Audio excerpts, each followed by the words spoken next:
Ama naming nasa mga langit, sa pangalan po ng aming Panginoong Hesukristo. Nagpapasalamat po kami, Ama, sa pagkakataong ito. Naway samahan po ang bawat isa sa amin sa pakikinig ng online webinar na ito. Salamat din po sa aming mga guro at panauhin.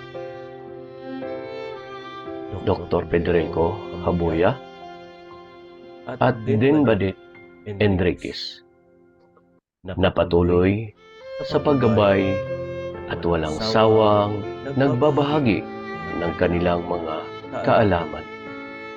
Samahan nawa kami, Ama, ng inyong banal na Espiritu Santo.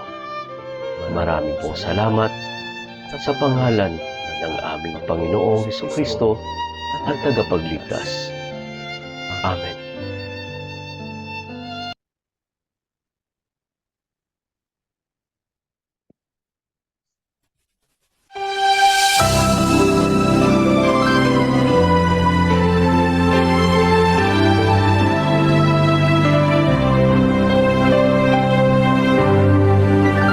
Ang bayan ko'y tanging ikaw, Pilipinas kong mahal, ang puso ko at buhay man sa iyo'y ibibigay. Tungkulin kong nagampanan na lagi kang paglingkuran. Ang laya mo'y babantayan, Pilipinas kong mahal.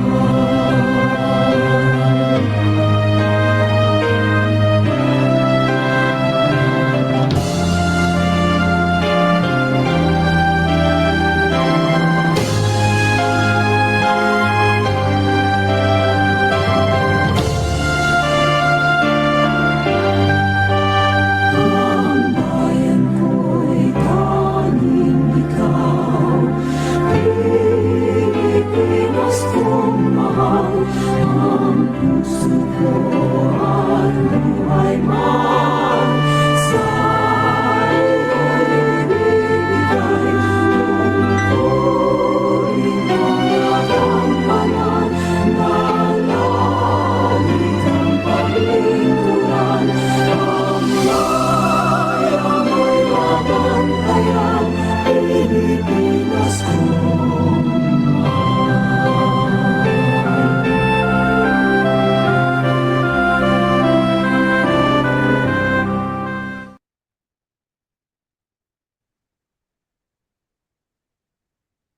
Mic check. Ayun po, magandang gabi po sa inyong lahat, fellow students po sa evening class, and meron din po tayong participants na in-invite galing po sa ibang, I think mga ano po, saan ba galing to? So meron po tayong other participants na kasama.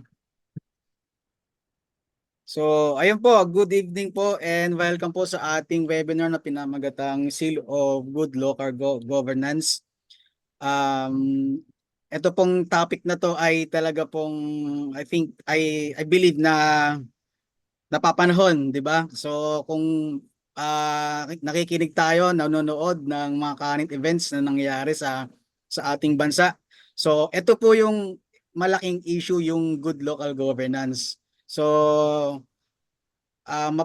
we are blessed na we have Dr. Haboya na mag-share about dito. Siguro may enlighten tayo kung paano ba kinigradean.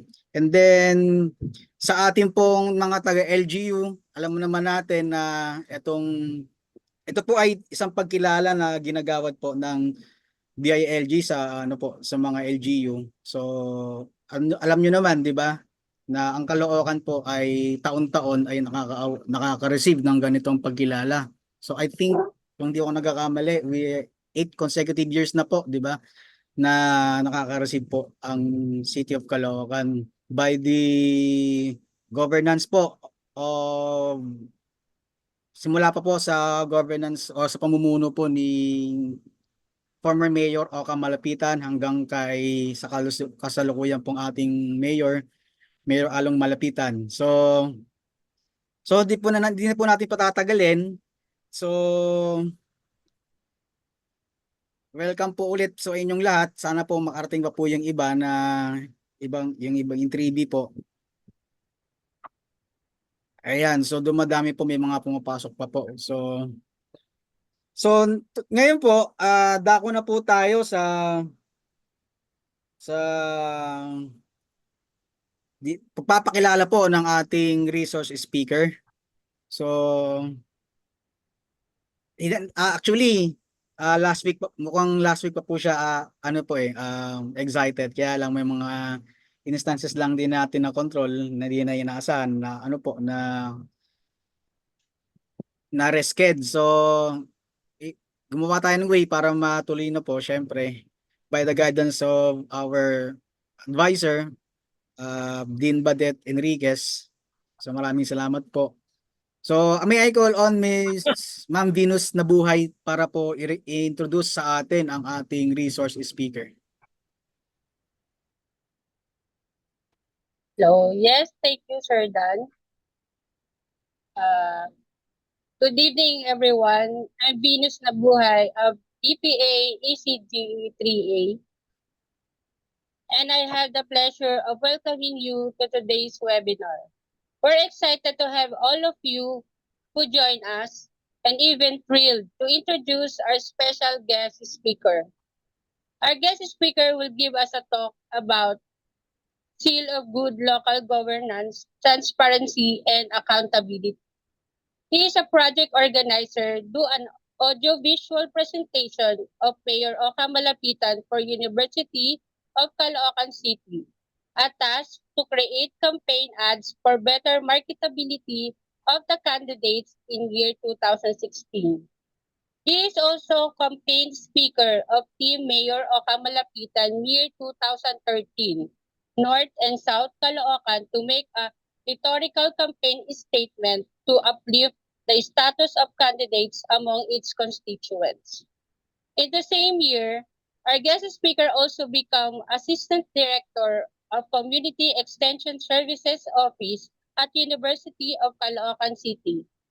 He administers the relationship between the university and the school to create good rapport, to establish unity and good program to enhance better participation of the internal and external stakeholders. And in year 2008 up to present, he also became Assistant Professor T, now Associate Professor at University of Caloocan City. His areas of specialization are Principle of Economics, Economic Development of the Philippines, Labor Economic Problems, Philosophy, Ethics, Logic, Sociology, Sociology and Anthropology, Philippine History, and Asian History. We're thrilled to have our guest speaker with us today, and I know we're all looking forward to learning from his valuable experience and knowledge. Without further ado, please join me in giving a warm and welcome to Dr. Federico G. Haboya. Okay. Hello. Good evening, guys, and good evening, Dean Badet Enriquez. May I start?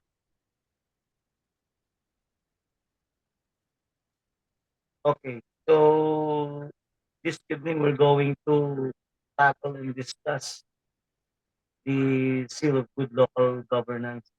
And this is very significant to every LGU, local government unit here in the Republic of the Philippines. No. Now for the first slide, you know, in various areas. So the SGLG criteria are based on a performance management system there that focuses on the following areas. Yan. So I've given you three focus, no?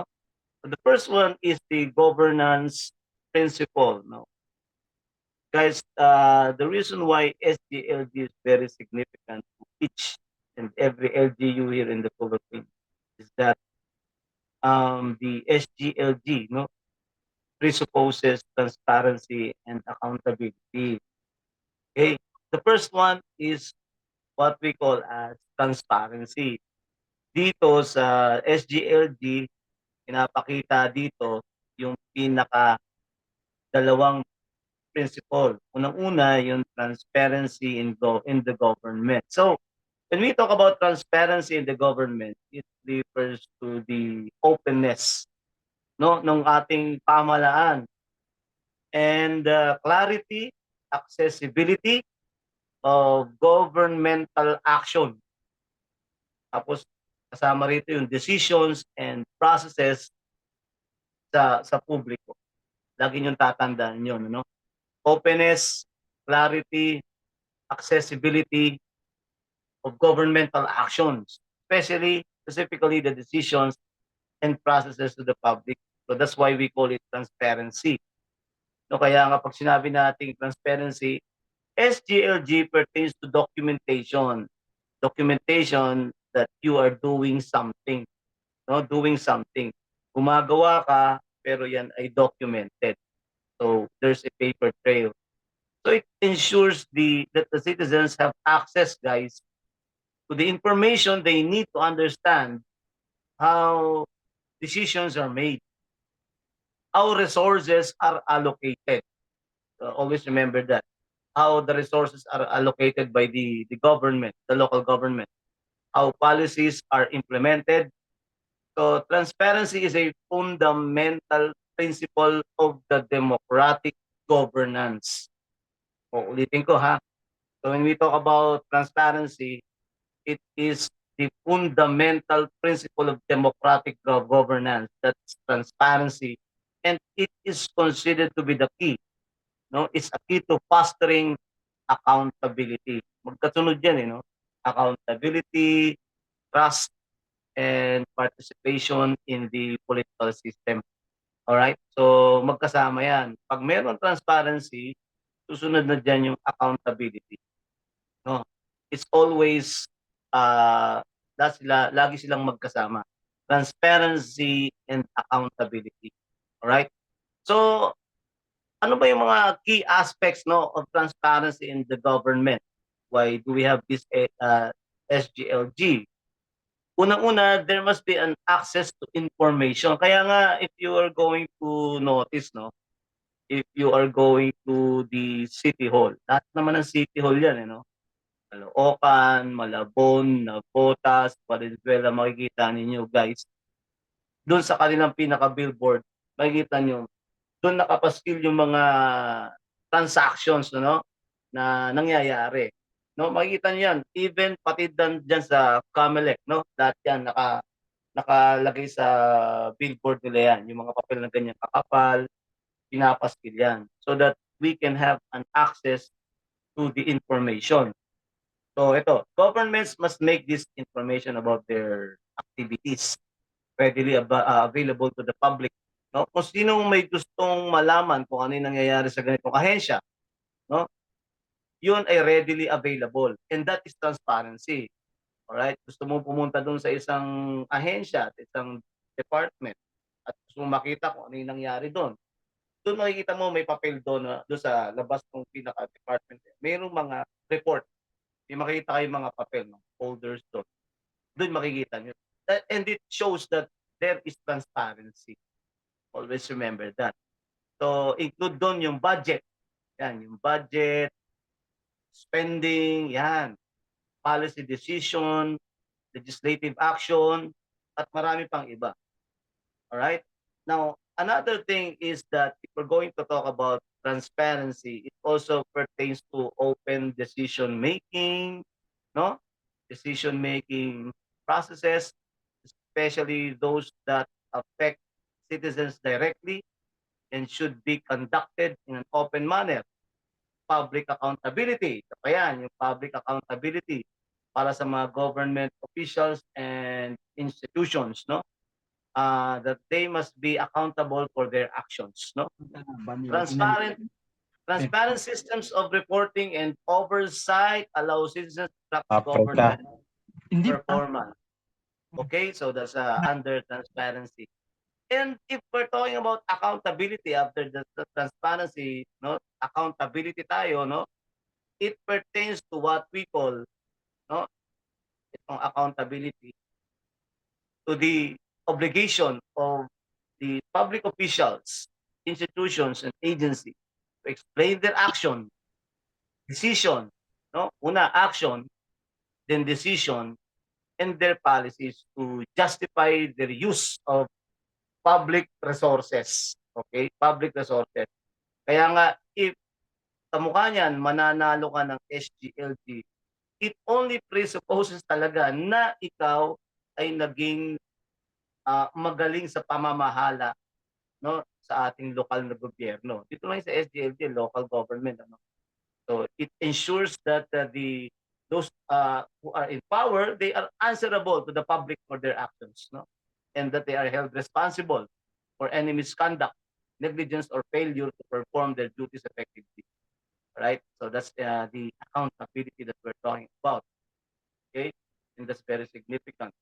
Now, in terms of capacity, yung makikita niyo dito yung capacity, the ability of the LGUs to deliver basic services. Yan na. Doon natin makikita, if the local government unit can give priority to these basic services, no? Prioritizing ano ba yung talagang needed, right? What is needed. Actually, guys, nasabi ko sa inyo, papasayan, no, ang isang city in terms of auditing, no? Kasi nagsasubmit tayo diyan ng mga papers sa lahat ng departments, offices na chine-check diyan para pumasa sa SGLG, no, ng DILG.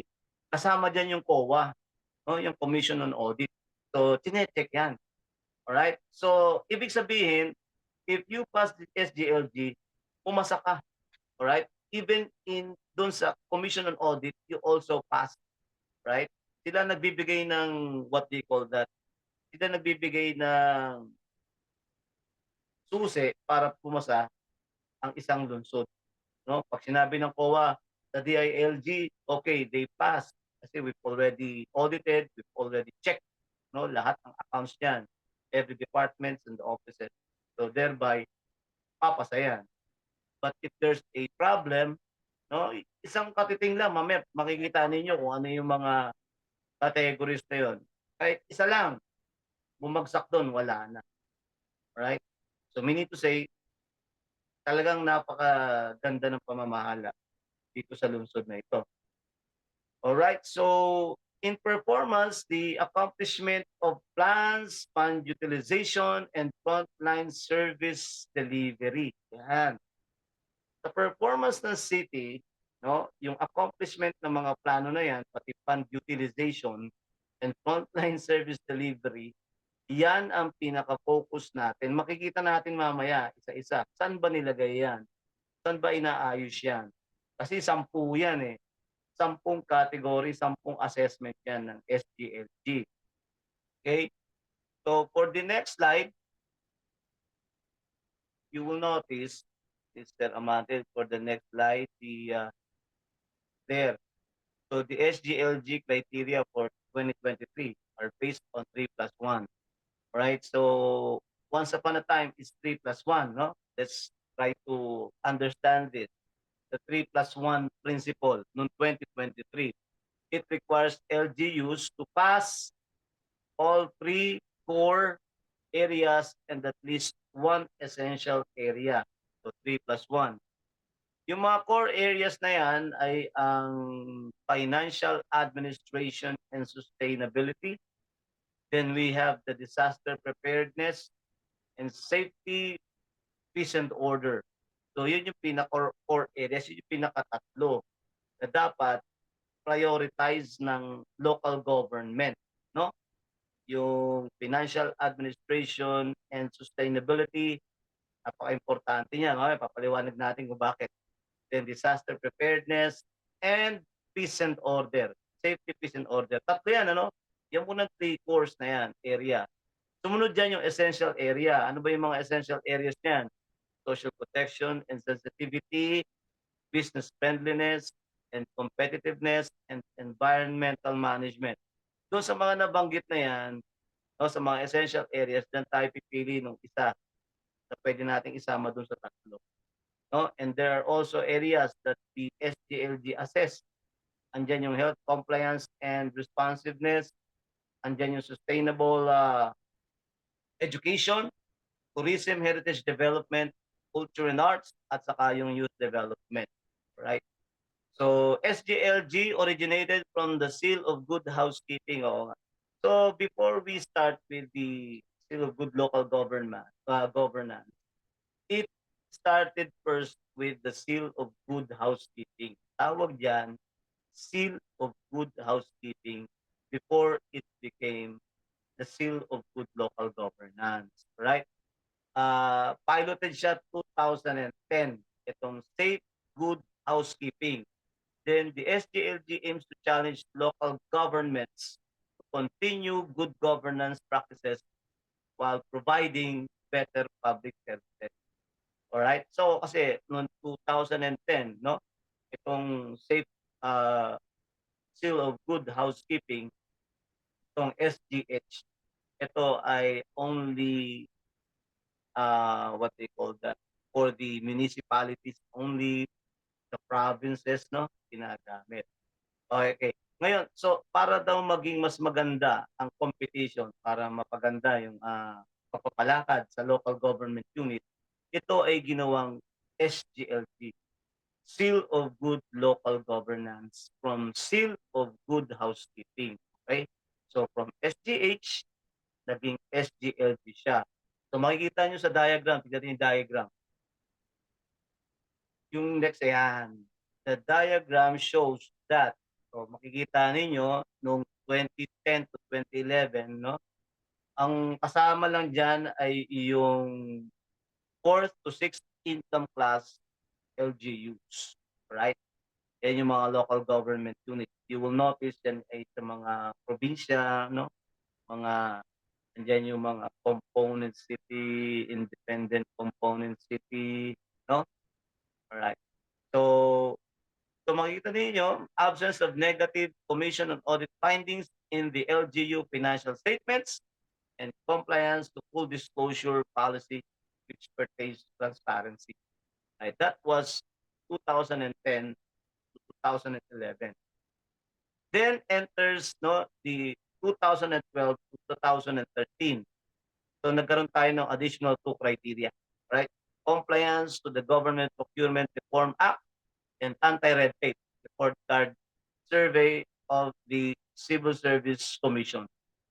All right, so 2010 to 2011, 2012 to 2013. Then dumating yung 2015 to 2016. All right, 2016, 2015 to 2016. Ito na yung 3+1. Dito in-apply yan. Yung 3+1 and 3 components nung sinabi natin kanina, no? Mamimili kayo diyan. So tatlo muna yan, yung financial admin, disaster preparedness, social protection. Doon dito sa essential component, guys, diyan kayo mamimili, no? In terms of peace and order, business friendliness and competitiveness, environmental management, tourism, culture, and the arts. All right? So yan. Kaya tinawag yan noong 2015 to 2016, 3+1. Pero binaliktad yan. Dunagdagan naman, ano? Makikita niyo sa diagram, from financial admin, disaster preparedness, social protection, peace and order, sinama yan, naging 4 core components siya. Alright? At doon na lang sa business, environment, and tourism kayo mamimili ng isa. Alright? Para magtagumpay dyan sa SGLG, Seal of Good Local Governance. So that's the SGLG criteria for 2017. Pero nung SGLG criteria 2018 to 2019, all in, lahat na yan sinama na. No, pinagsama na yan, lahat yan, 10 na yan. Wala na tayong pamimiliin. Hindi na tayo magiging 3+1, 4+1, lahat yan all in. So yan ay 10, ginawang 10 yan, all in all. Alright? So next, Mr. Amante. All right. So the Seal of Good Local Governance, SGLG. So, ulitin natin, it took the place of the Seal of Good Housekeeping in 2014. No? 2014 symbolizes integrity and good performance of local governments. Right? So, a progressive performance management system that focuses on LGU capacity, ability to deliver, structure, system, mechanisms, plans and budgets. Alright? So mamaya maganda yung una, financial, administration, and sustainability. No? Tandaan nyo mabuti, yung LGU capacity. Nandito yung ability to deliver. Ano yung di-deliver mo dyan? Right? Structure. How do you deliver in terms of structure? System, mechanism, planning, and budgeting. Right? So, governance principle, transparency, participation, and accountability. Then LGU performance, accomplishment of plan, fund utilization, and frontline delivery services. So if you will notice, nagkaroon ng statutory law ang Seal of Good Local Governance. Ginawa siyang batas, no? Under the SGLG Act of 2019, no? Republic Act, ang tawag dyan is RA 11292. Always remember that. The SGLG 11292 institutionalizes this program and budgetary allocations through the SGLG incentive fund. Alright, so we need to say, if nanalo ka ng SGLG, there is an incentive fund. Incentive fund assist, no, or for an assistance sa local government. Okay? Next, eto na tayo.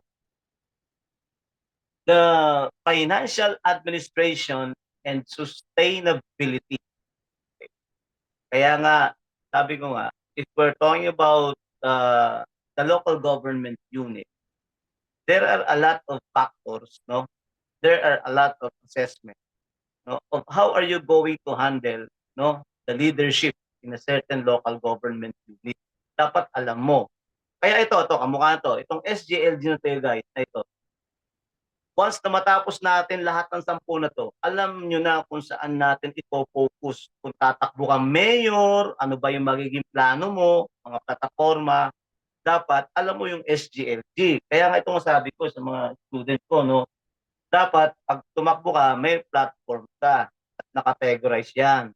Nakakategorize yan. O for example, dito sa SGLG, sa local government unit, tatakbo kang mayor, or tatakbo kang konsehal, or tatakbo kang kapitan. Dapat meron kang ganito, no?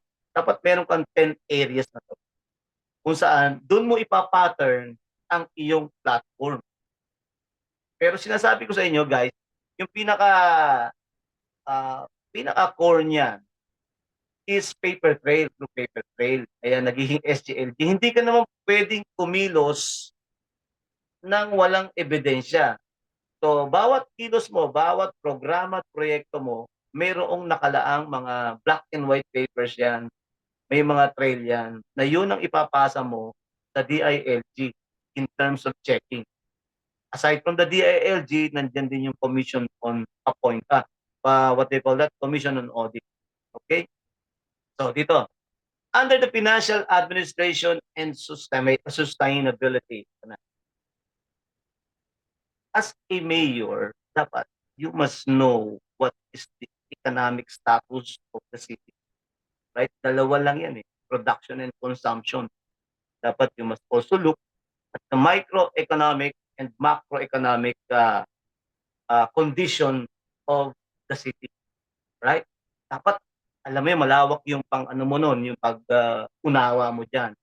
Kaya sabi sa inyo, mabigat maging mayor. Mabigat ang pagiging mayor kasi hindi yan pag naging mayor ka parang barangay lang yan, ano? Hindi, no, it's not. Very difficult, very technical. So if we're going to talk about financial administration, we're talking about what we call as the fiscal management. Fiscal management, yung taxation. Dito sa city mo, okay ba yung ganitong klaseng corporate tax? Right? Ito ba ay friendly? Alright? So that's what we meant by it. Saka kasi ang mangyayari din, we're going to collect, no? We're going to collect from them. Andyan ang lahat ng ating mga taxes manggagaling. Alright? Kaya nga sinasabi ko, natutuwa ako no nung nakaraang what they call that, nung program yata yun, nung naka-assign ang assessor, no? Ang laki nung kanilang nakuhang fund mula sa kanilang office, sa department nila. It's billion. I think that was 7 billion pesos para magiging may sasama sa budget ng Caloocan City yun. Ang laki. Grabe, ang laki ng nakolekta. Ang galing. So, because of this, no, kailangan yung city ay makakolekta ng mga taxes to fund what we call as the development, no, projects, developmental program, right? So, if you are a mayor, you are already thinking about it, all right? Not only economically but financially. That's why we have financial administration and sustainability. O kamukha nung nangyari, ito pa to, yung nangyaring pandemic when we have the former mayor, Congressman Oka Malapitan, no? Kung nandun siya sa place na yon during the pandemic, o di ba? So, na-manage yung ating city because of sustainability. Pag sinabi natin financial administration and sustainability, you can sustain it for one term, the mayor will have 3 years, di ba? Sustainability. For another term, 3 years again. For another term, 3 years again. Sustainability. Right? That's why we have fiscal discipline. Pag sinabing fiscal discipline, we are going to try to control taxation here in the city. Maganda ang management ng taxation dito, no? May transparency and accountability. Kung hindi maganda, guys, ang taxation here, nag-alisan na yung mga investors. So you will notice ang daming naitatayong mga investments dito. Right? Okay, naka-paper trail yan. Ano pa? Because of this financial administration and sustainability, we can prioritize yung mga edifice which is very significant doon sa transaction, no? Especially with the government and its constituent, no? Ano yan? Marami yan. Una-una, nandito yung Caloocan Government Center, no, na ginagawa, no? Yung Caloocan Government Center na lahat ng it's a building where lahat ng mga offices or agencies, no, ilalagay doon upang doon ka na pumunta at hindi ka na pumunta o kamukha ng NBI. Sa NBI pupunta ka pa doon sa top, 'di ba? Top Manila. Pero dito sa Caloocan Government Center may NBI na ron. Nandun na yung mga agency na which is significant for the everyday living ng isang tao, isang constituent, no? Especially pag maghahanap ka ng work. Okay, doon na ilalagay lahat 'yon sa Caloocan Government Center. Another thing is ito kamukha to, because of this financial administration and sustainability, we also provided a budget for the what they call that renovation or construction of the new city hall in North Caloocan City. All right? Because of this financial administration.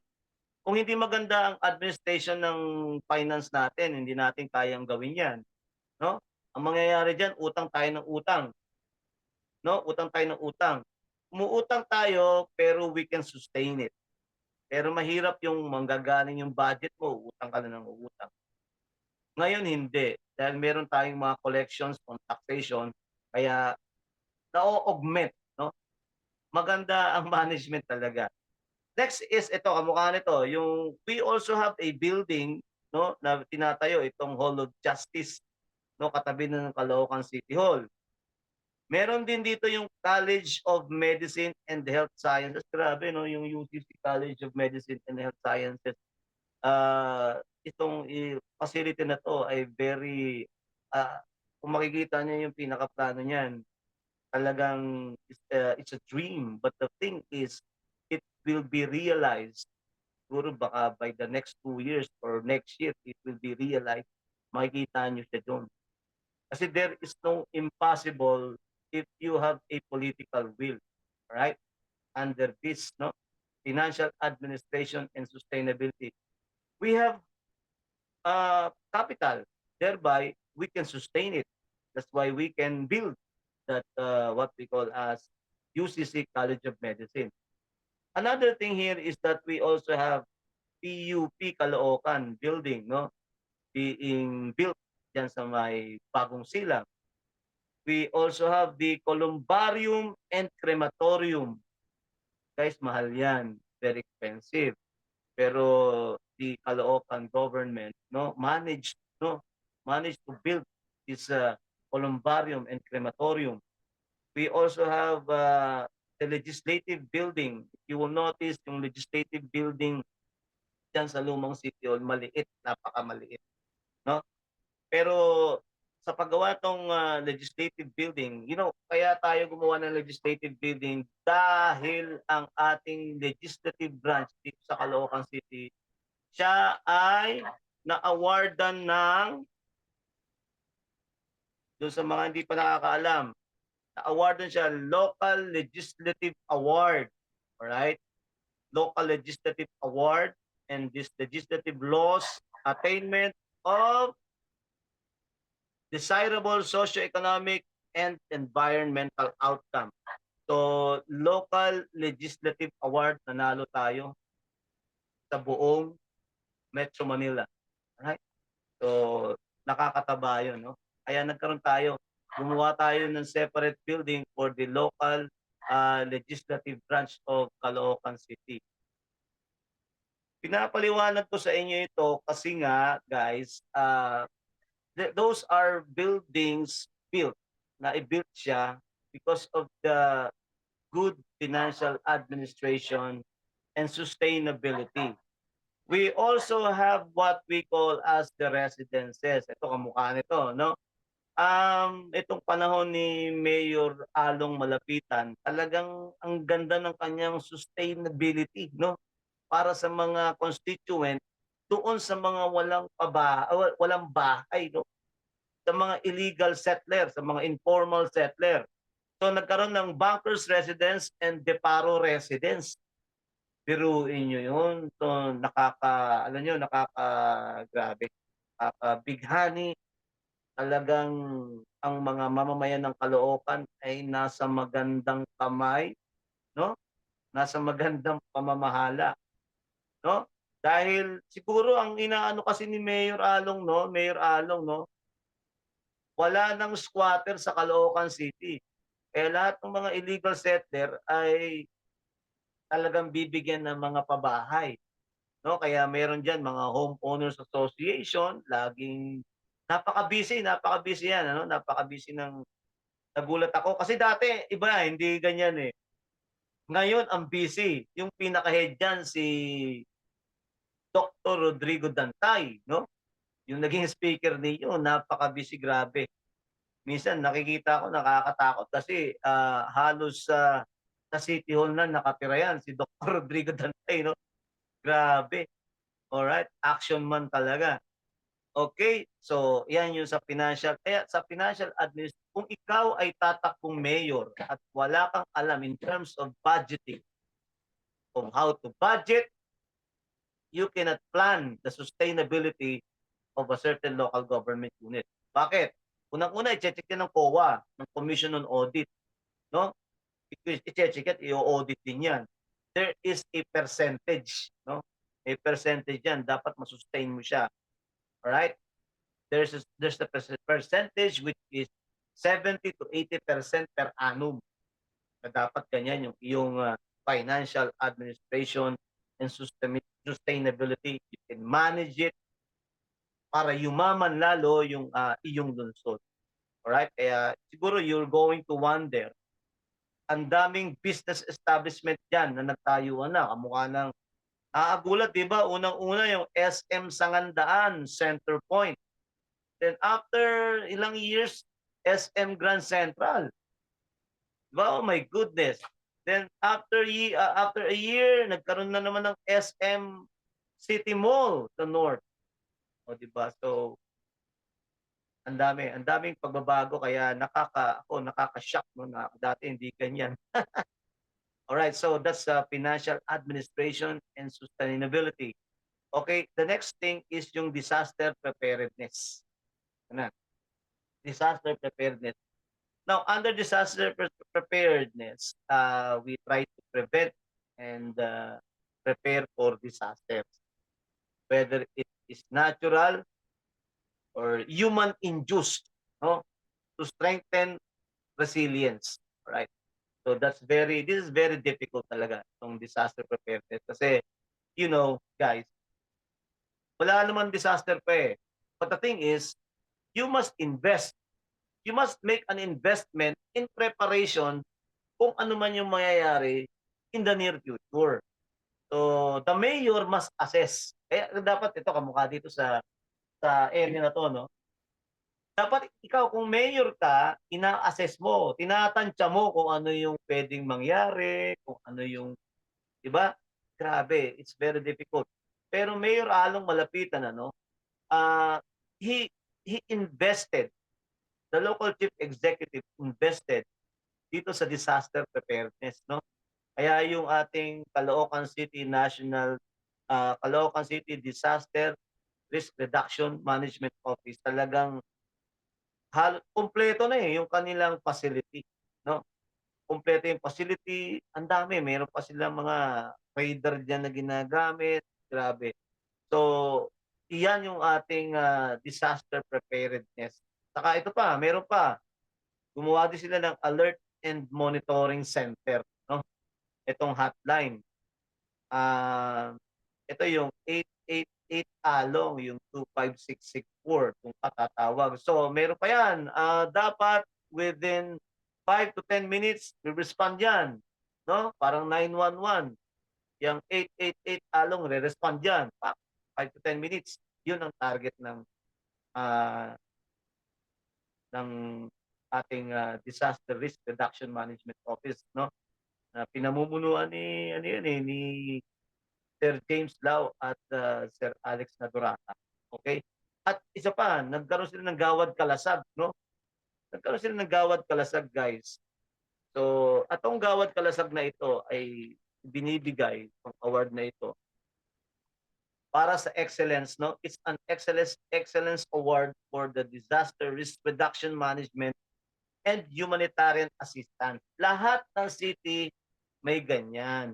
Alright? Kaso nga lang, sa buong Metro Manila, Caloocan ang nabigyan ng Gawad Kalasag. Alright? Grabe, di ba? So, yan yung sa disaster preparedness. Isa pa nga yan, alam mo kasi, the thing is, paano ka mag-i-invest sa isang bagay na hindi pa naman nangyayari, di ba? So, ngayon, ito, kamukha niyan. You are preparing for, tama natin sa bato, yung mga talagang calamity, etc. No? That's why the local chief executive is investing a lot dito. North and South, no? May mga mobiles na, may mga mobile na, etc. para magamit, no? Ang dami ring ambulances, etc. Okay, so that's for the disaster preparedness. Pati yung mga, it was also checked by the Commission on Audit. Yung mga what we call that, pagbili ng mga sasakyan na yan na ginagamit para sa disaster preparedness, right? Dumadaan din yan. Alright, dun sa General Services Department, no? Dumadaan yan doon. Sinecheck din yan. Okay, so next is, aside from that, dalawa na yan yung unang-una is financial administration and sustainability. Tatandaan yung mabuti yan. No? Then the next one is disaster preparedness. Dalawa na yan. Na napakahalagang bagay. no, under the SGLG, right? Yung pangatlo niyan, ito na, yung social protection, yung pagpoprotekta dito sa ating lipunan, especially doon sa mga mahihina nating kababayan, and as well as sensitivity. So what's this social protection and sensitivity? So this only demonstrates responsiveness to the needs and facilitate meaningful engagement with the vulnerable and marginalized sectors of the society. And isayin natin yan. Lalaan tayo ng budget yan. No? Sinecheck ng COA din yan. Sinecheck yan ng DILG, ng COA. Ano ba yung mga hakbang mo para matulungan ang mga may hirap, mga tukha, mga may kapansanan, no? Ang mga LGBT, anong ginagawa mo? Alright, sige. Tignan natin. Unang-una muna yung senior citizen. Alam naman natin yan, no? Lahat ng city may senior citizen. So the thing is, actually, napakaganda ng pagtrato ng senior citizen dito sa Caloocan City, unlike doon sa ibang city, no? Ibang city. Grabe. Doon sa napunta ako doon sa Cavite, hindi maganda ang treatment ng senior citizen doon, no? Napapabayaan. At unlike here in Caloocan City, meron pa tayo dito mga cash gift sa mga senior, no? Meron pang birthday package, no? Sa mga senior. Pati yung PWD, no? Yung PWD, alam niyo yung PWD dati ang hirap maglakad ng yan ng ID. Pero ngayon, kaya nang lakarin ng isang araw pala yan, ano? Dahil diyan, ang hepe nito I think is Ma'am Kathleen Pacubas, no? Alright, sa PIDAW. No? PIDAW yan, alright? Meron pa, isa pa, for social protection guys, meron tayong Mayor's Hour, yung ugnayan sa City Hall. Ayan. Napaka-importante yan. Kaya ito, umukha yan sa Mayor's Hour. Kaya pag may Mayor's Hour, lahat ng mga hepe nasa baba, no? Nasa baba ng City Hall yan. Pag may mga dumating doon ng mga constituent, kung ano yung kanilang concern, tatawagin agad yung ano yung concern niyan? Concern mo ba dito sa aso? O tatawagin yung ano yun, yung city veterinary, di ba? O ano yung mga concern mo? Bahay. Tatawagin yan yung haro, no? Ang dami daw, kaya dapat naka-ready ang mga hepe niyan. Sa Mayor's Hour, no? Nakakatuwa, maganda yung ganyan, Mayor's Hour. Kasi ito si Mayor, andito yung mga head, no? Palibot yan. Tapos andyan yung mga constituent. Isa-isang lalapit yun, ano? Alright. Okay. So ano pa? Kasalang bayan.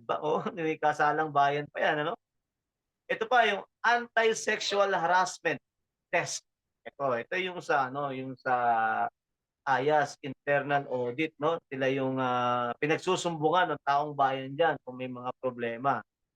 Meron pa yung People's Day ng CSWD, no? At yung Animal Pound ng City Veterinary. Alright? So, ito yung mga social protection and sensitivity na meron pa yung mga LGBT natin na whether sa employee or dito sa ating mga constituent, nag-held tayo ng mga seminar, no, for their protection, right? Sa mga gender, right? Hindi nawawala yon. Kaya diyan aktibo ang Caloocan City, right? Sa pagtulong sa mga mahihinang constituent natin sa lipunan o nangangailangan ng tulong.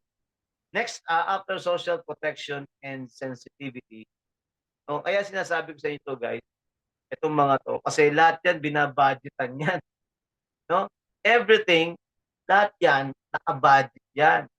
Binabudget yan. O ilan na yung nabanggit ko, 3. Yan, binabudgetan yan. For example, kamukha nito, magdi-December na, pinag-uusapan sa konseho yan. Ipapatawag yung mga department heads yan para magkaroon ng brainstorming kung magkano yung budget. Yun, tinitignan din yan ng COA, ng Commission on Audit, kung magkano nilalaan mo, no? Kung magkano nilalaan mo na budget, ito ba ay progressive? Dapat progressive yan. Right? Kasi hindi naman ito ang budget mo ngayon, next year, ito pa rin yung budget mo, hindi pwede. Tumataas yung need. Tumataas yung need. Always remember, nagkakaroon ng changes sa needs, and the need dapat ma-take care of. Tumataas ang pangangailangan ng tao. Alright? So, the next is health. Ito na, mabigat din to. Health compliance and responsiveness. Ito naman, kalusugan na, no? Now, if we're talking about health compliance, no, it's a setup, no, implement and sustain health policies and programs that would strengthen and promote the well-being, healthy lifestyle, and safety of the public, while ensuring that all individuals, especially the vulnerable, have fair opportunities for better health without causing hardship to the organization of an integrated healthcare delivery system. Ang bigat yan, di ba? Okay, ito. Ngayon, ito, lahat naman ng city, kailangan. Ano ba ang respond mo sa problemang pangkalusugan sa iyong nasasakupan? Magkano ang budget mo? Ano ba ang priority mo? Alright? Prioritization. Okay, so here, Mayor Along, no, strengthens the healthcare system. No, in-increase niya yung health center. Ang health center sa Caloocan City, guys, is 44. That is 44 health centers. But the thing is ngayon, it becomes 50 health centers and 4 satellite offices. 50 health centers and 4 satellite offices. No, kasi health centers are very important kasi ito yung immediate na pwede mong mapuntahan agad. If there are any emergencies, health center ka, no, para at least mabigyan ka ng first aid. Now, dito sa sinasabi natin to sa mga health center, there are also free medicine. Ngayon nyo, ha? So the government will buy medicine and then it will be distributed to the constituent, the poor, to the poor ones, to the mendicants ones. No, medicines are free. No? Libre ang mga gamot. And medical consultations are also free. No? Medical consultations must be free, especially in terms of consultation with the HIV affected or the TB, no, tuberculosis. There are also free tooth extraction, no, dental checkup, and reading glasses are also free, right?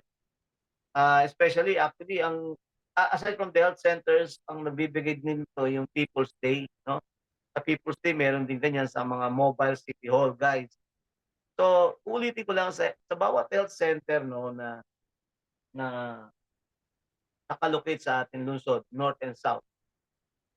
Mayor Along ensures that there must be a doctor, no? Ang health center, it must be composed of a doctor, a nurse, a dentist, midwife, and nutritionist. Kumpleto yan, no? Kumpleto yan. Talagang hindi pwedeng wala yung isa diyan. So, bawat health center, it is composed of that 5 professionals that I've already told you. Alright? Ulitin ko. Doktor, nurse, dentist, midwife, nutritionist. Alright. Okay, so yun. At meron din tayong mga community health workers dyan. Always remember that. 1,000, 239. Right? Under health compliance and responsiveness. Okay, so ito yung mga ginagawa niya. Pero, in behalf of this, talagang yung kanyang pag-budget sa kanilang mga expenditures niyan, talagang masinsinan yan. Hindi pwedeng basta-basta lang iluluklok ka, wala kang alam sa ganyan, magkakaproblema talaga. No? So, ito kamukha ito, si Mayor Along Malapitan, has a lot of experiences already, no? So kaya nga ito maganda nito. So for his first term, talagang the Caloocan City nagkakaroon talaga ng growth and development, no? Sa economics, pag sinabi natin growth, maganda yon. Growth, growth, growth. Pero dapat yung development, mas nauuna na. No? Kaya nga growth and development. No? Hindi pwedeng puro growth lang. Growth, growth, growth. Right? So development must take place as well. Okay, so that's under health compliance and responsiveness. Okay? So sa health compliance and responsiveness nga pala, pa yan, andyan din yung mga ospital, no, na nakakatuwa. It is only in the time of the Malapitan administration nagkaroon ng malalaking ospital, kamukha ng yung Caloocan City North Medical Center. Yan, ang laki niyan, ano? Meron pa yung ito pina-renovate itong Caloocan City Medical Center South. At meron na rin diyang mga X-ray machine, no? Sa North may mammogram, no? May mammogram. Tapos isa pa pala bago ko malimutan, ano, bumili pala tayo ng mga X-ray machine diyan sa mga health center. Meron ding ultrasound. O di ba? Talagang ang magkano ang X-ray ba? Di ba? Eh pag diyan ka nagpa-X-ray, walang bayad. Magkano ang ultrasound? Eh pag nagpa-ultrasound ka diyan sa health center, magkano ang bayad? Mura, walang bayad, di ba? No payment. It's free. All right? Okay, so that's under health compliance and responsiveness. Kaya nga sa amin, ang laki ng ano eh, ang laki ng ano ng budget para diyan. Nakikita namin nung kina-canvas namin yung mga yan, X-ray, yung ultrasound. Even though it's expensive, pero it will help a lot. Kasi alam niyo guys, ang unang-unang ano dito, kung kayo ay magiging politiko, no? Ang unang-unang iisipin niyo yung edukasyon at yung kalusugan, no? Marami kasing naoospital, maraming naoospital. Marami ring mga batang kailangan mag-aral, okey? Kailangan mag-aral. Maraming hindi makapag-aral kasi nga yung iba hindi na papasok sa school because walang pera, no? Ayun. So yun ang pinaka talagang ano eh, pinaka problema ng lipunan. Unang-una talaga yan, eh, no? Yung kalusugan natin, ano yung kalusugan ng mga tao. Ang dami kasing may sakit. Ang dami may sakit, guys. Talaga, no? Kawawa naman yung mga walang pambayad talaga sa ospital, no? Okay. Another thing is yung sustainable education. Yung sustainable education, guys. Ito, sustainable education implements education reforms and programs to support the vision of quality education for all. Ito na. Nung panahon ng Malapitan administration nila, Mayor Along. Si Mayor Along, I think, is the author. Siya ang author na kaya nagkaroon ng free tuition fee sa University of Caloocan City. Alright? Kaya mayroong free tuition fee because of Mayor Along. No? Tiruin nyo. Alam nyo, kasi ganito yun, guys. Ah, yung isang estudyante, binabudgetan yan, let us say, 20 or 30,000, 40,000 per semester. No? Per semester, 20,000, 30 or 40,000 per semester. Ay nakakapanghinayang eh, no? Libre tuition fee mo, no? May budget ka na. Ngayon, after noon, hindi ka mag-aaral, no? Hindi ka mag-aaral, hihinto ka. So sayang yung slot mo. Kaya may slot yan eh. Naka-slot yan, sayang. So sana mag-aral mabuti yung mga kabataan. Talagang sayang kasi yung slot, may slot yan eh. Naka-budget na yan, kaya nga scholar rin ang bayan yan eh. Alright? So, sa sustainable education, ito, ang ating education is sustainable, no? Unang-una, dinadagdagan ni Mayor Along ng mga colleges and universities, kamukha ng PUP Caloocan sa Bagong Silang, tinatayo ng PUP Caloocan. State University yan guys ha. Ang PUP ay State University. Ang UCC, Local University. So tinatayo na rin dito ang College of Medicine, Health and Sciences. Right? Mayroon na rin College of Law, College of Engineering. No? There are also cash incentives sa mga nakakuha ng highest honor. O di ba? yan ang suporta ni Mayor diyan sa sustainable education, which is being what they call that audited by COA. Ino-audit lahat yan, lahat ng mga expenses diyan. Even the budgets dun sa mga university, right? And if you will notice, meron maganda na yung sa ating biglang awa sa EDSA Campus, UCC EDSA Campus, UCC Congress, ang ganda ng ating mga facilities diyan, yung UCC Camarin, yung UCC College of Engineering, and coming soon, UCC College of Medicine. Alright? Meron pa tayong VOCTEC ha, may VOCTEC pa pala, oh, may VOCTEC pa. So, ang dami na nating mga education facilities, no? Mga buildings. So, next is after sustainable education, let's go to the business friendliness and competitiveness there. You know guys, this one is very significant. All right? Paano natin nagagawa lahat ng mga projects and programs na ito? No? It's none other than the taxes that we collect from this, no? Not only from the constituents, no? Dun sa ating mga batang kangkalu ng mga kababayan, but we also collect taxes from this, no? These businesses. So it enables pro-competitive policies and interventions and facilitate ease of doing business per the Ease of Doing Business and Efficient Government Service Delivery Act of 2018, 11032. So business friendliness and competitiveness. All right, so that's why the administration of Mayor Along Malapitan, no, invites a lot of investors here. Kaya maganda ang ating standing with the Filipino, Chinese Chambers of Commerce, Chinese Chambers of Commerce. So we've established a good relationship with them. So that's why the business here in Caloocan City is very active, right? Very active. And business friendly. That's why ang dami nagsisasayad. Ibinanggit ko na sa inyo kanina, no? Pati nga, always remember, we are the motorcycle capital of the Philippines, no? Kung makikita nyo, ang ganda, ang dami nagtatayo mga business dyan sa kahabaan ng 10th Avenue na yan, puro motorcycle yan. Alright? And we must, ano yun, talagang we must hold on that. Panindigan natin yun, na we are the motorcycle capital of the Philippines, alright? Caloocan City. Alright? So that's under business friendliness and competitiveness. Alright? Next is okay. Safety, peace, and order. Teka. So, balik mo muna nga doon, Sir Amantes, business friendliness. So, investors and businessmen, so there is, kasi pag maraming business dito, there will be an increased employment, no? Kumanda nga yung employment dito, no, sa Caloocan City, nag-increase yung employment. Kung makikita ninyo, yung peso, yung public employment, no, yung sa peso, talagang ang daming nabibigyan ng trabaho, no? Increased employment, there are a lot of job fairs.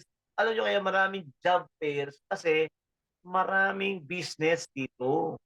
Maraming nagnenegosyo sa Caloocan. So thereby, dadami ang job fairs dito, no? So there are local recruitment activity, livelihood, no? Meron pang agapay sa mga manggagawa, no? Nandiyan din yung ating, bago ko malimutan, yung CCMTC natin, yung Manpower Training School natin, no? Napaka-importante din yan. Yan, accredited by TESDA, no? So, pag na-graduate ka dyan, pwede ka nang mangibang bansa. Ang tataas ng sahod ng mga skilled worker.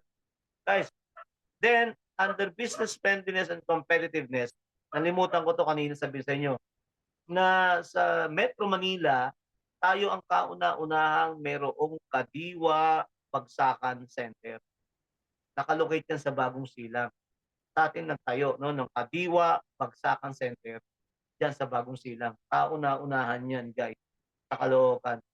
Then, nakakatawa rin yung digitalization sa Caloocan City Hall. Digitalization. Pag sinabi natin digitalization, sa online ka na magbabayad, mag-fill out ng mga cedula, no? Cedula, business permit, no, etc. And aside from that, we also have in-empower din natin, binuhay natin sa Caloocan yung mga cooperatives, guys, cooperative under this business friendliness and competitiveness. Binuhay natin yan under Mayor Along Malapitan.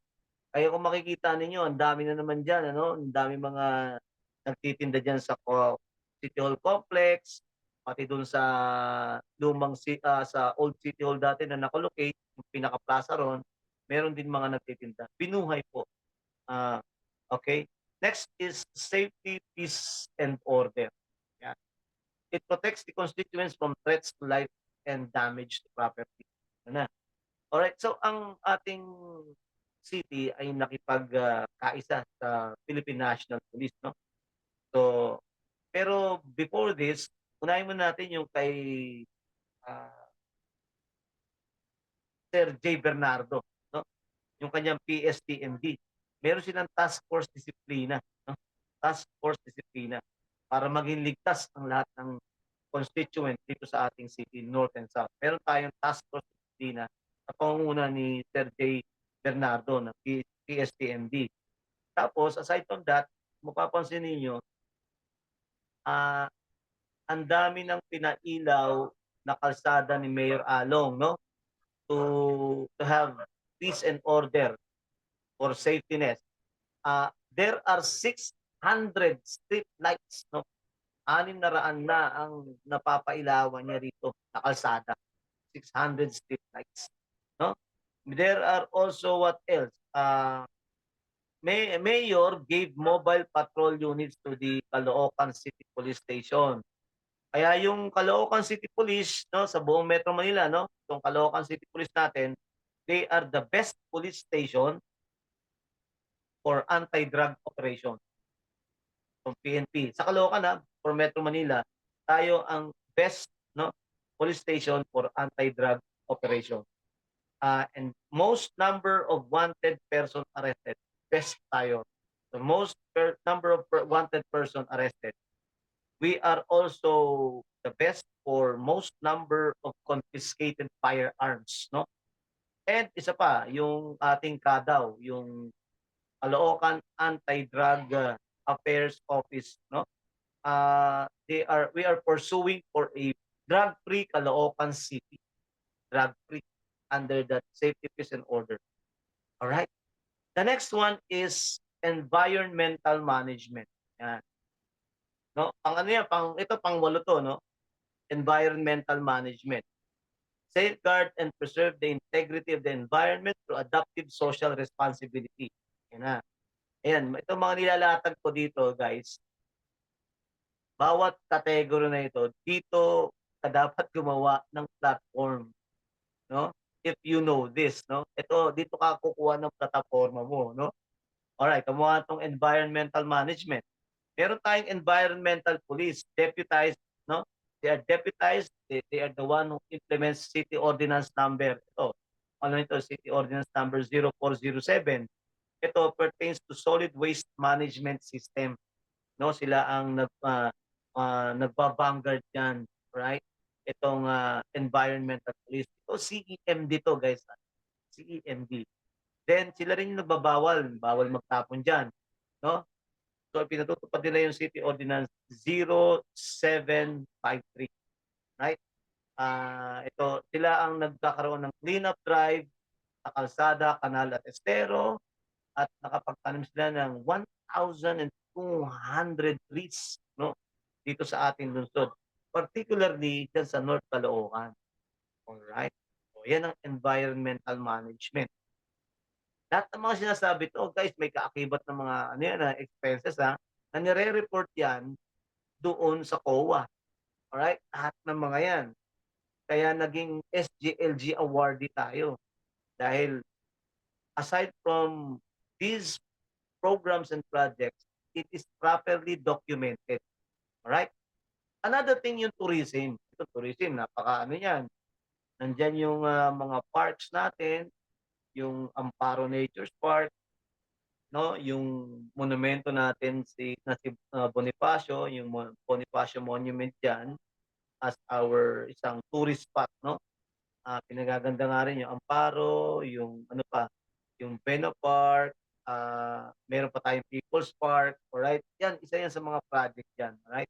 Para magkaroon tayo ng magandang tourism, heritage development, and culture and arts. Alright? So nagkakaroon din tayo ng mga free concerts, no? Free concerts natin, yan, para mayakap yung mga dayuhan, no? Mga foreigner na manood. Alright, yan yun. Under ng tourism yan. Tapos may mga festivals pa tayo dito, no? Mga festivals, yan ang trabaho ng tourism. Pero those are all accounted, no? Accounted yan at documented yan.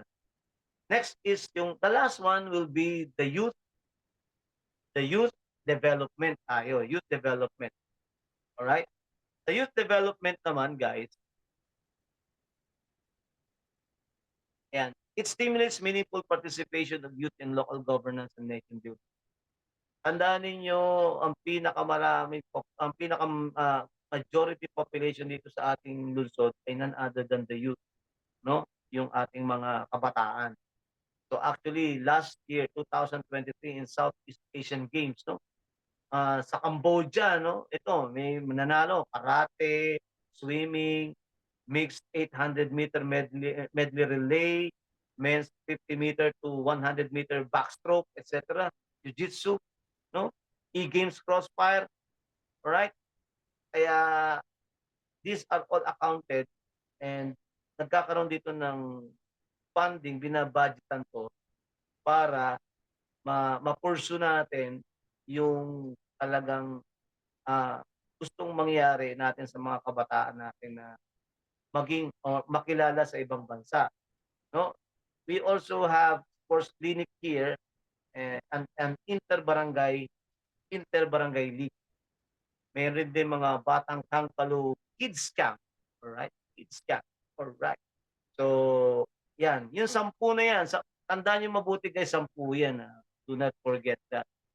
And andyan yung financial administration and sustainability, disaster preparedness, social protection and sensitivity, health compliance and responsiveness, sustainable education, business friendliness and competitiveness, safety, peace and order, environmental management, tourism, heritage development, culture and arts, and youth development. So, sa 10 na yan, guys, yung 10 na yan, yaan ang talagang pinaka-core na tinatawag nating SGLG, in which daan iikot ang budget natin, ang ating pondo ng gobyerno, ng lokal na gobyerno na pamahalaan. Diyan yan. And if it is properly documented, lahat yan, at isasabit mo yan sa DILG to COA, then mananalo tayo ng Seal of Good Local Governance. Right, guys? And hanggang dyan na lang, guys, natatapos yung aking discussion sa SGLG. Sana meron kayong natutunan kahit kaunti. Alright? Thank you, guys. Thank you, Doc Aboya. Guys, baka meron po kayong question habang Yes. nandiyan po si Doc para may address po, katanungan, clarification. So pwede po magtanong. So I think very malinaw naman po Yes. yung pag-deliver po ng knowledge at marami po kaming natutunan. So Correct, kaya napakarami po lang categories or mga pointers para ma-achieve ng isang yan. And categories yan, oo. isang Ganyan LGU. kakomplikado ang alkalde, ang mayor, kaya mahirap. Talagang dapat yung mamumuno dito sa isang lungsod, talagang alam niya kung ano ang gagawin niya at ano yung plano niya. Hindi mahirap yung hindi nakakaalam, malabo. Magkakaroon ng problema, no? So I think Mayor Along Malapitan talaga is the best for this, no? Kasi talagang there's a lot of experience already. Okay? Yan po, nakita nyo naman nilatag na sa atin ni Doc yung mga achievements Yes. po ng ating current administration. So, sampa Pero pa tayo, di ba? tandaan nyo guys, lahat itong mga binanggit ko, lahat ng ano yan ha, lahat ng city dapat ito sinusunod. Ito sinusunod. Kaya pag nanalo ang ibang city, ito sinunod nila. Alright? Ito lang yung standard. Kahit plataforma, tatakbo ka ng politika, ito yung plataforma. Magiging maganda ang pagtakbo mo. Yan, ganyan yan. Tama-tama yan. Sige, tama. Hanggang doon lang, Sir Amante. Yes po, Doc. For that po, palakpakan po natin si Doc Caboya for wonderful sharing ng kanyang expertise about Alright. the seal of local governance. Mas ano po tayo, mas naging open po tayo at naging um, na-realize po natin yung tinatakbo ng ating city sa pangunguna po ng ating Mayor Along Malapitan. So for that po, proceed po tayo sa awarding of certificate. Sir MJ, please. Ayan. So, nag-prepare po kami ng ano po ng appreciation for Doc Haboya. Thank This is you very our much.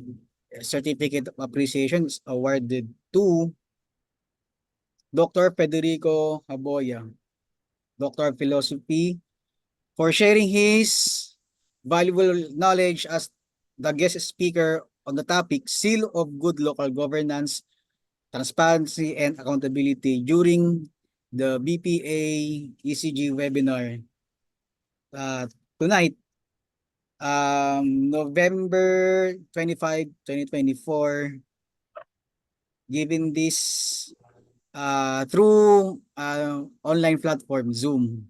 So signed by our class president, Mr. Jason Del Rosario, and our advisor in this class, Dean Bernadette B. Enriquez, Doctor of Philosophy from the College of Liberal Arts and Sciences. So thank you very much po, Dr. Federico Haboya, for your sharing your knowledge and expertise regarding this topic. So marami po talaga kaming natutunan. At yun po ay amin pong babaunin. So para po alam namin yung ginagalawan namin. So yung ginagalawan po namin as a public servant, yun, at least parang nakaka-proud po talaga, nakaka-proud po na we are all part of this institution. So lahat po tayo I think may ambag dito sa ating tinatamasa po sa lungsod ng Caloocan. Correct. Tama po. Okay po. So next po, andyan pa po ba si Sir Jason? Sir Jason, andyan ka pa?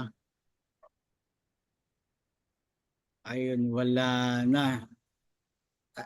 Maybe is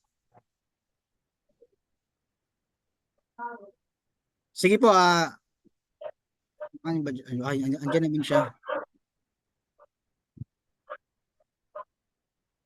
So, meron po kaming ano po, prepare na ano po na Google form para po sa ating ano po, sa ating evaluation for the sake na malaman po namin sino po yung mag-participate, and then evaluation na rin po kay Dr. Haboya. So, I think naging excellent naman po yung ano, yung pag-deliver po ng topic. So, paki-share na lang po guys yung sa ibang nandito, yung link. Makikita niyo po sa ating chat box. And then proceed na po tayo. Tawagin po natin si Dr. Bernadette Enriquez to deliver her closing remarks. Alright, ayun 'no. So maraming salamat po Doc Rico. Again pasensya na at medyo na-delay tayo ng pagsisimula kanina. May naabala lang dun sa kalsada. And with that, I think we are complete na 'no. Complete na po yung task ng bawat section 'no na mag-sponsor ng webinar para dito sa ating special topics in public administration. At very fitting yung ating final na topic na binigay sa atin ni Doc Haboya tungkol sa good governance. Nakita niyo naman, parang ano lang yata, no? Hindi lahat ng city nakakatanggap nung kung ano man yung tinatanggap natin na back to back to back to back, no? At yan ang naganap lang sa term ng mag-ama, no? Kaya katulad din, no, paano rin palalimin din natin yung binanggit kanina ni Doc Rico tungkol sa pagiging scholar ninyo. At sana i-echo nyo yun, no, sa mga kakilala ninyo, mga anak, apo, pamangkin na nag-aaral kapitbahay, no, nag-aaral sa UCC na minimenos nila na ano naman ngayon UCC lang yan. Wag nilang minosin dahil nakita ninyo sinabi ni Doc Rico kung gaano kalaki ang pondo, ang budget sa bawat isang mag-aaral sa UCC. Kaya kapag hindi nila pinagbubutihan yun, nasasayang yung budget na yun, no? Nasasayang, nawawalan ng patutunguhan. Tsaka isa pa, bilang lang yun nakakapasok sa UCC, nakalaan na kasi nga may budget eh. Halimbawa, ang bawat first year tinatanggap lang ay 1,500. Yung 1,500 na yon, naka naka-ano na yon, naka-slot na yon. Kapagka hindi ninyo yun ginamit, sayang, no? Kapagka meron nag-drop, alam mo, nag-enroll tas nag-drop, sayang yun kasi ang nag-e-entrance exam sa UCC bawat panahon, bawat taon, umaabot ng 15,000 to 18,000. Nung ako may hawak na entrance exam noon, 18,000 ang examinees noon. Ganun karami ang nag-e-entrance exam sa UCC. Pero ang tinatanggap lang natin 1,500. So, imagine niyo yun, yung pagkakataon na yun na napunta tapos hindi gagamitin mabuti, no? Hindi pagbubutihan ng mga mag-aaral. So sana tulungan nyo kami sa university, ng mga administrators, sa ating university president, mga deans. Tulungan ninyo na paliwanagan yung mga kapitbahay ninyo, yung mga pamangkin, mga kabataan, no, yung mga batang kangkalo, na kapag sila nakapasok sa UCC, katulad ng binanggit ni Doc Rod, no, pribileyo yun. Kasi, 18,000 yun eh, no? Pero nasama ka dun sa dapat na makapag-aral. So sana pagbutihan nila. At makakatulong tayo kapag lahat tayo naging maganda na yung direksyon ng buhay natin, nagiging maganda yung proyekto, ibig sabihin maganda yung output, no, ng project, ng mga proyekto ng ating mayor. At mapapanatili pa rin natin yung seal of good governance kasi lahat ng output natin ay positive. Baka susunod, no, mag-aano na rin tayo, mag-ISO na rin tayo, no, katulad ng sinabi ni Doc Mabait nung nakarang araw. Nakita niyo, no, napakaganda ng mga topic natin, kawing-kawing siya. Kapit-kapit siya, pero lahat ay may kinalaman sa ating pakikiisa, no, bilang mga lingkod bayan at bilang mga mag-aaral dito sa ating pamantasan at sa ating mahal na lungsod, no? So, sana 'tong buong session natin na 'to ng special topics ay marami kayong napulot, marami kayong motivation, no, na nakuha pa para magpatuloy na maglingkod sa ating mga kababayan. And at the same time, no, galingan natin, gandahan natin yung serbisyo na naihahandog natin para maging tunay na katuwang tayo ng ating mayor. Kasi walang kapaguran yung mayor natin. Sobrang daming mga proyektong naiisip, no, para sa lahat. Ang daming binanggit kanina ni Doc Rico. Kaya maganda yon na kung tayo, no, nagiging lakas tayo ng mayor natin kapagka maganda yung gawain natin kaysa tayo nagiging tinik o nagiging balakid tayo sa kanyang mga balakin. So mas maganda na maging suhay niya tayo, na maging katuwang niya tayo, ipu-push natin siya para mas lalo niya pang magawa yung mga projects niya. Alright, so with that po, no, sorry hindi na ako makapag-on kasi sobrang wasted na ako dahil nga nakagardo ako dun sa traffic. Maraming salamat sa ating mga class presidents, no, for both sections, Section A and Section B.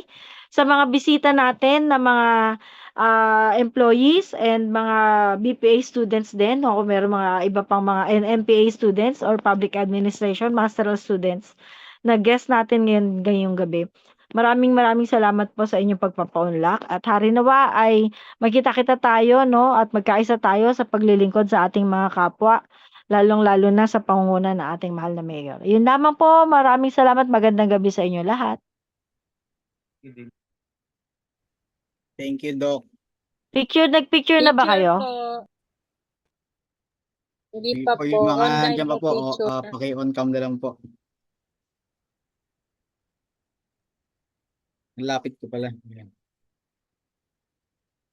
Photo ops lang po. Sir MJ.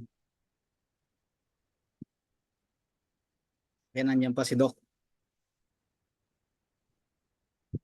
Yes, sir Dan. Okay, on my count. 3, 2, 1.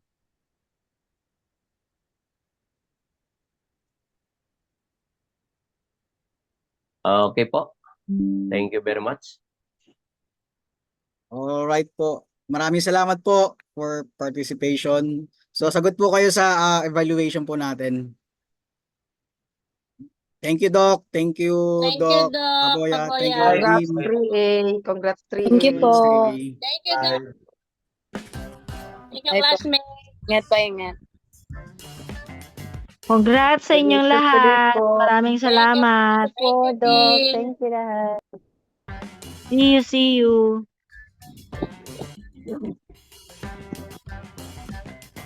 Bye, guys. Thank you sa effort.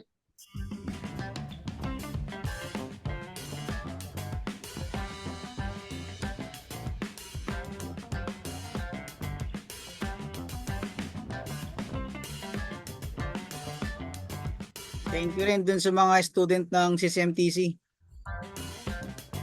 Yung mga naki-join po. Salamat.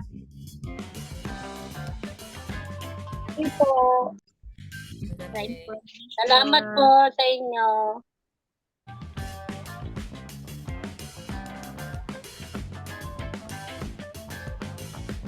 Salamat group 2 na iraos natin. Thank you, thank you. Thank you po. Hindi nalaman ng hindi nalaman Naraos. ko pala yung 3B. Oo.